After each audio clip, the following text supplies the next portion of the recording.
Hoy Domingo de Ramos, después de que hemos acompañado a Jesús en esta procesión que hemos hecho alrededor de nuestra parroquia,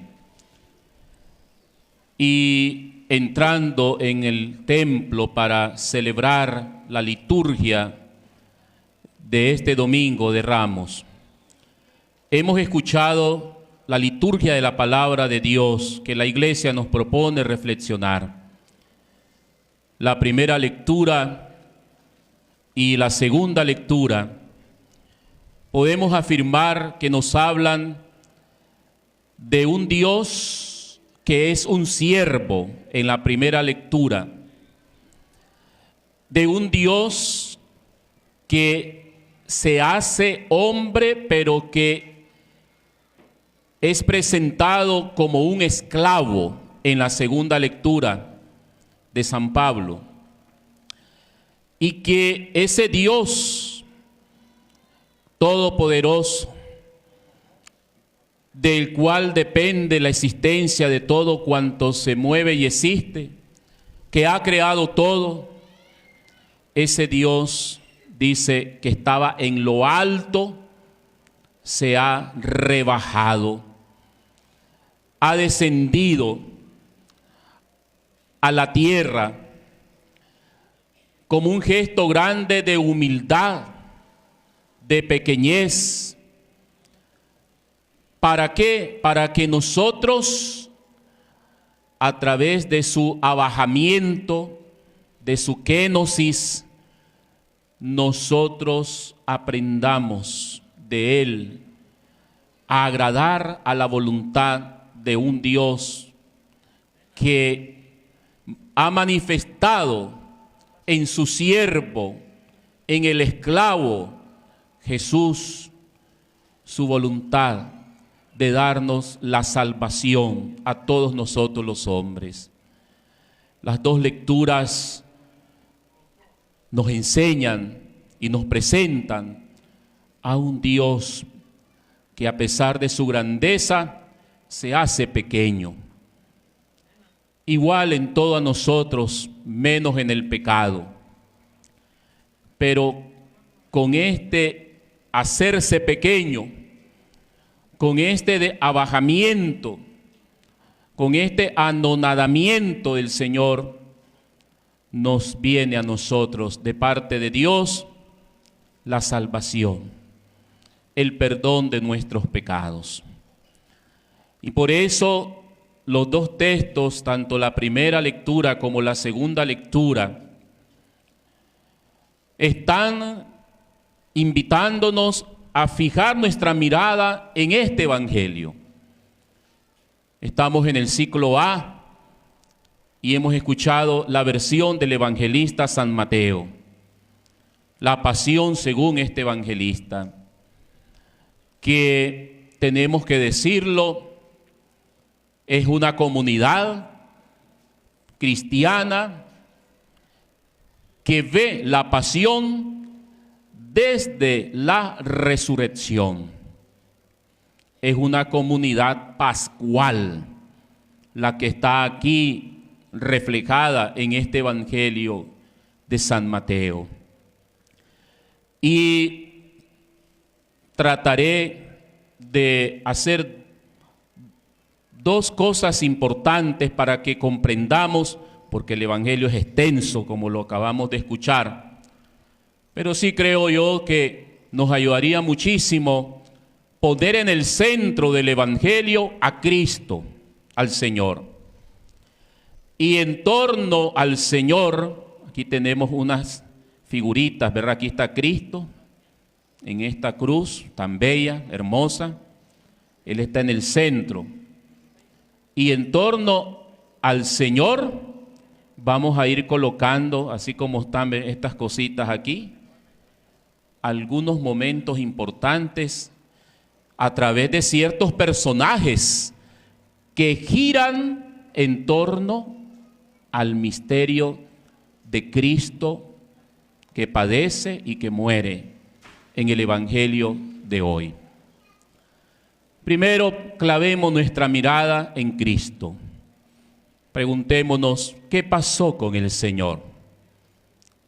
El evangelista San Mateo, primero, antes que nada, dice que lo que está pasando en Jesús ya estaba en las Sagradas Escrituras anunciado por los profetas.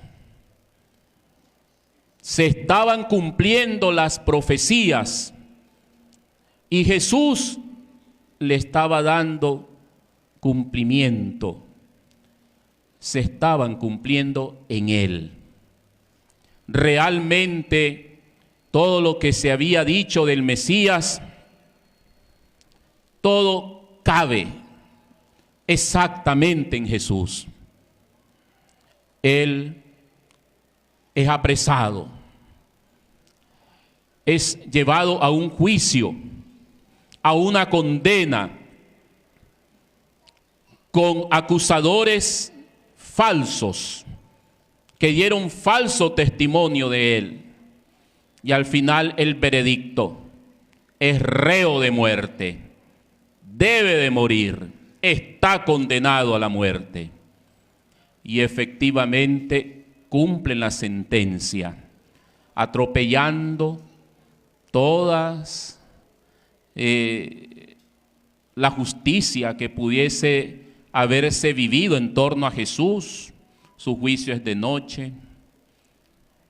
Los acusadores son testigos falsos, no comprobaron la veracidad de su testimonio, no le dan oportunidad a defenderse, le hacen 1, 2, 3 preguntitas, y las preguntas son amañadas porque pretenden que él a sí mismo se condene.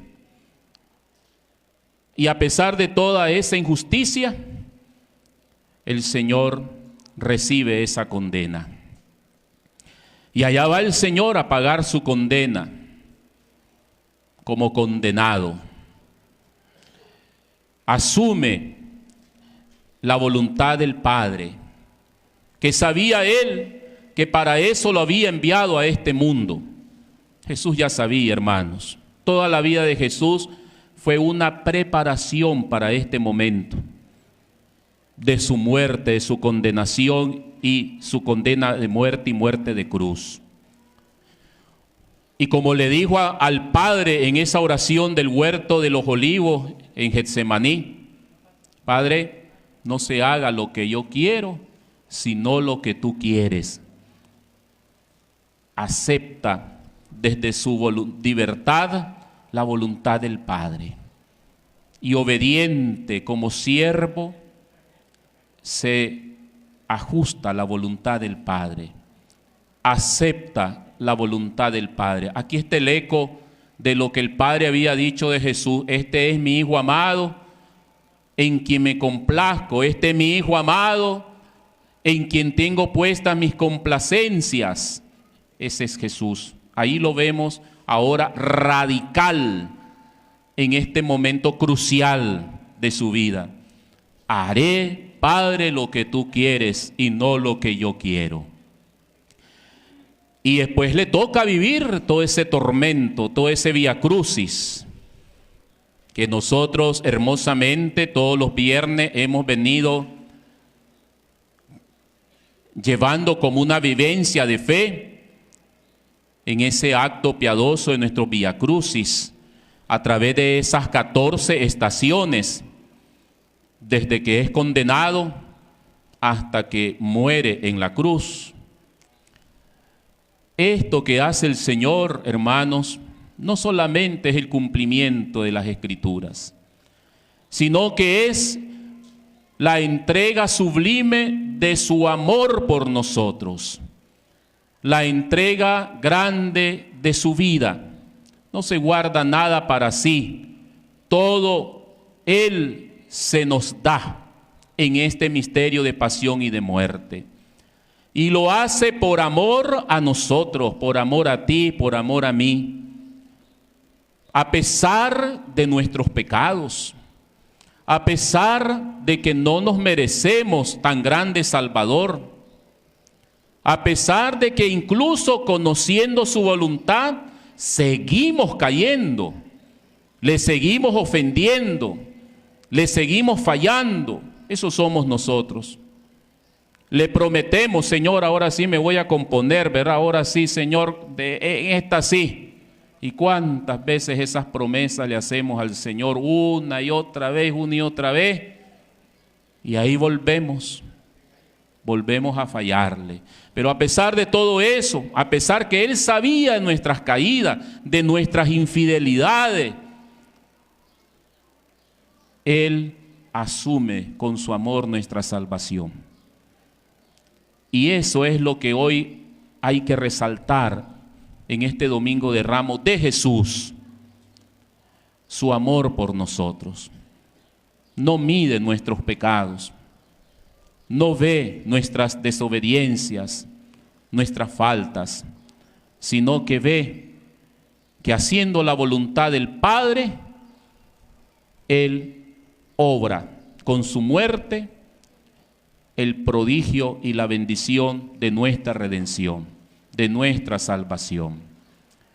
A este Jesús es al que nosotros nos confiamos, queridos hermanos. Por eso es que nosotros le creemos, porque Él creyó en nuestra salvación y la hizo efectiva, muriendo en el madero de la cruz por amor a nosotros. Aquí está entonces el Señor en el centro, decíamos. Pero también el Evangelio y la Pasión nos pone como algunas cosas en torno al Señor, que están reflejadas en algunos personajes de la Pasión del Señor. Personajes que fueron apareciendo ahí mientras pasaban los minutos y las horas de la pasión del Señor. Personajes como Judas el traidor, que era uno de los 12 discípulos del Señor, que se dejó seducir, enamorar por aquellas famosas 30 monedas de plata, y que fue el que con un beso traidor lo entregó para que lo llevaran preso. La traición de Judas. Traición que, repito, queridos hermanos, muchas veces sale también de nosotros. Preguntémonos cuántas veces hemos traicionado el amor de nuestro Señor en nuestra vida.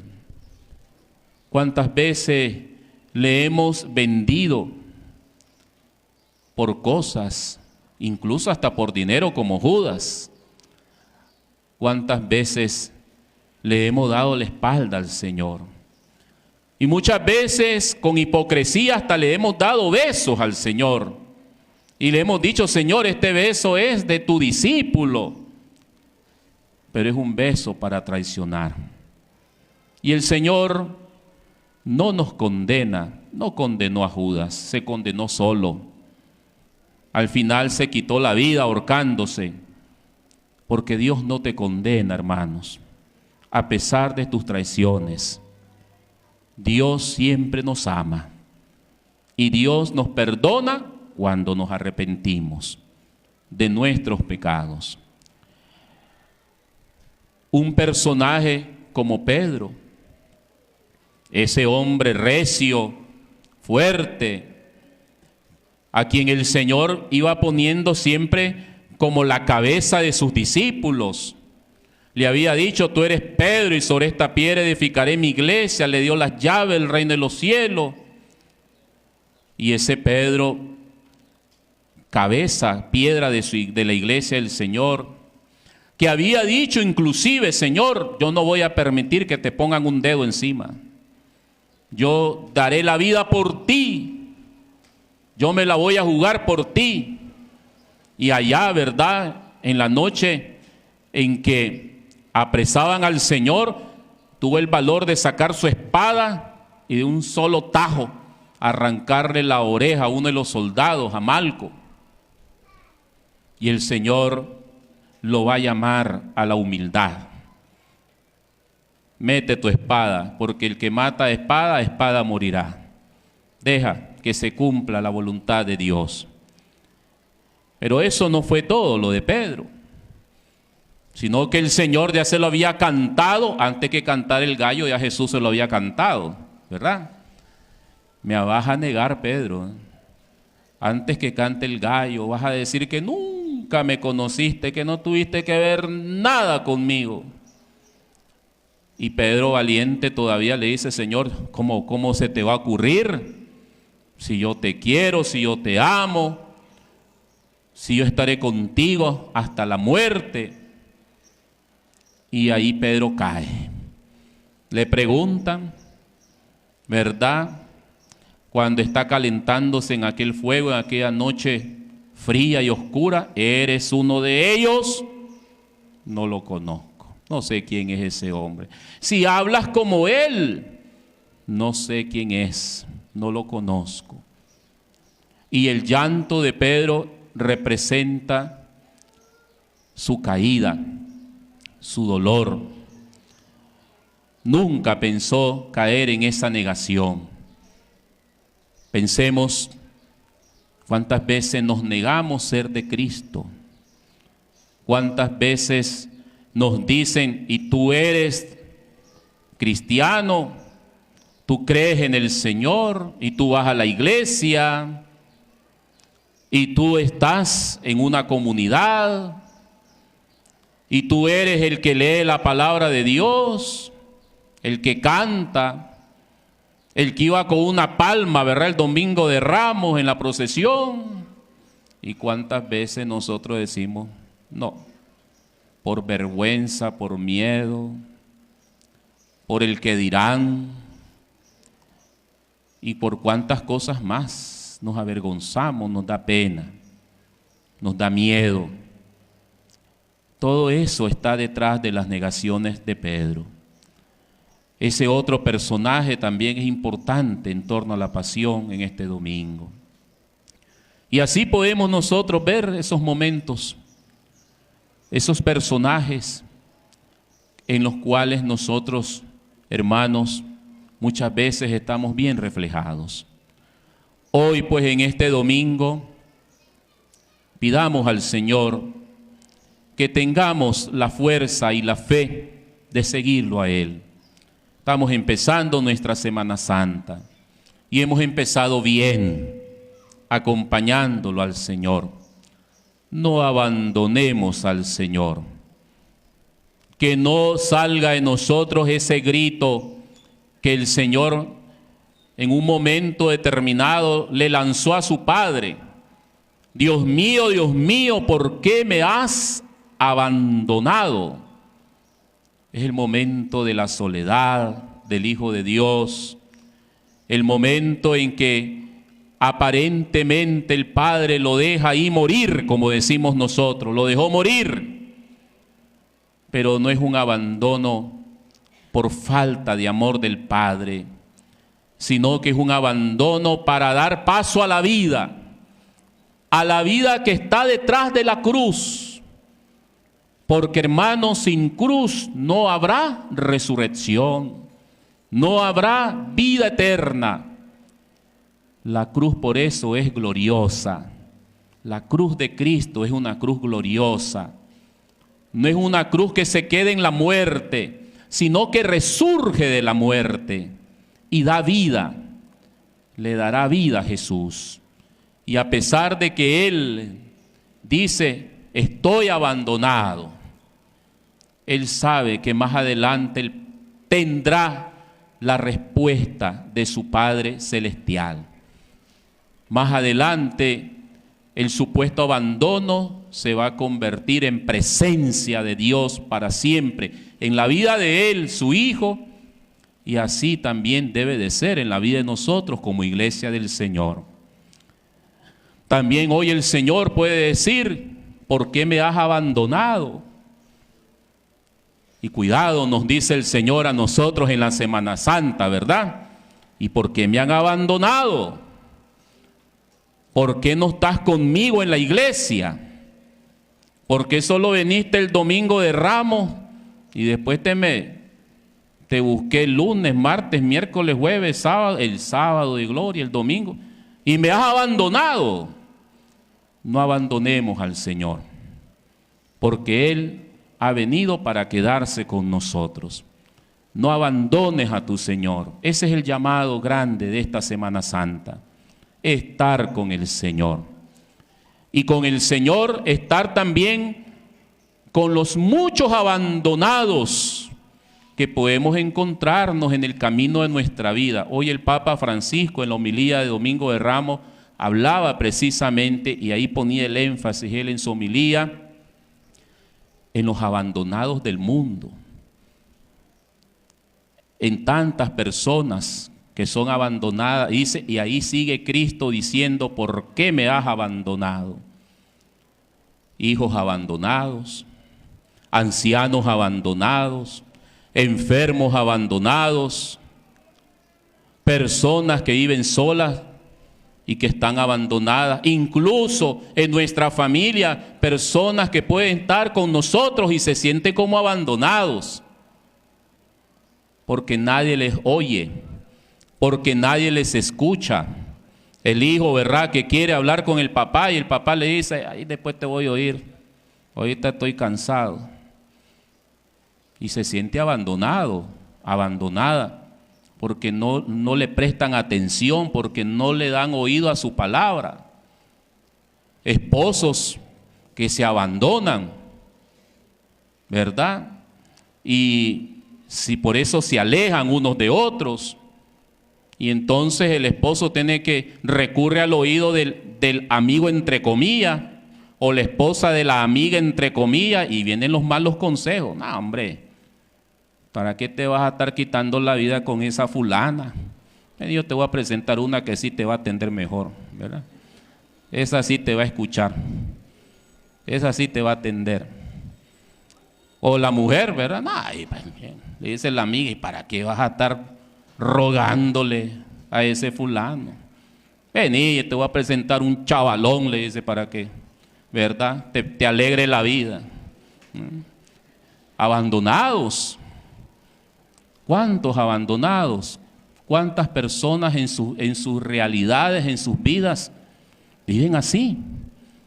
Hoy también el Señor, que se queda con nosotros, nos dice que acercándonos a Él, estando con Él, aprendemos también a estar con nuestro prójimo. Y aprendemos a ver en el prójimo la presencia del Señor. Ese grito del Señor, no me abandones, atiéndeme, escúchame, dame tiempo, quédate conmigo, acompáñame, comparte tu vida conmigo.